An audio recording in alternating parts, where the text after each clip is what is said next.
ദൈവനാമത്തിന് മഹത്വമുണ്ടാകട്ടെ. ഇന്നത്തെ പ്രഭാത ധ്യാനത്തിനായി 51 സങ്കീർത്തനം 17 വാക്യം.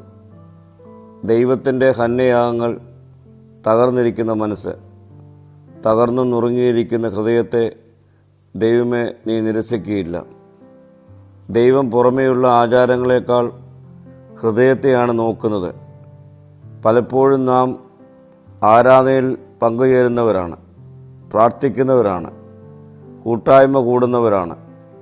എന്നാൽ നമ്മുടെ ഹൃദയം ദൈവത്തിൽ നിന്ന് വളരെ അകലെയാണെങ്കിൽ അതുകൊണ്ട് പ്രയോജനമില്ല. കൈകൾ ഉയർത്തി നാം ദൈവത്തെ സ്തുതിക്കുമ്പോഴും നമ്മുടെ ഹൃദയം കാഠിന്യമുള്ളതാണ്. തകർന്ന ഹൃദയമെന്നത് നിരാശയോ ദുർബലതയോ മാത്രമല്ല, സ്വന്തം പാപം തിരിച്ചറിഞ്ഞ് ദൈവസന്നിധിയിൽ വിനയപ്പെട്ട് ക്ഷമ യാചിക്കുന്നതാണ്. ദൈവം അഹങ്കാരിയെ എതിർത്ത് വിനയമുള്ളവന് കൃപ നൽകുന്നു. ദൈവം തകർന്നവനെ തള്ളിക്കളയുന്നവനല്ല. മനുഷ്യൻ നമ്മെ വിധിക്കാം, സമൂഹം പഴയതെല്ലാം ഓർമ്മിപ്പിച്ചേക്കാം.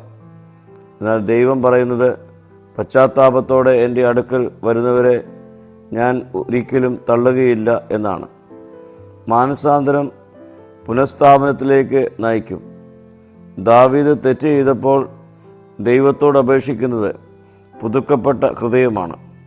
യഥാർത്ഥ മാനസാന്തരം പാപത്തിൽ നമ്മെ തിരിക്കും, ബന്ധങ്ങളെ സുഖപ്പെടുത്തും, ആത്മീയമായി നമ്മെ പുതുക്കും. പ്രിയരെ, തകർച്ച അവസാനമല്ല, ദൈവിക പുനർനിർമ്മാണത്തിൻ്റെ തുടക്കമാണ്.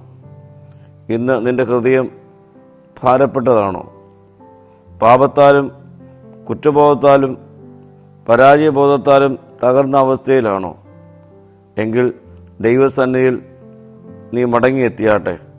അവൻ നിന്നെ സ്വീകരിക്കും. ഒരിക്കലും അവൻ നിന്നെ തള്ളിക്കളയുകയില്ല.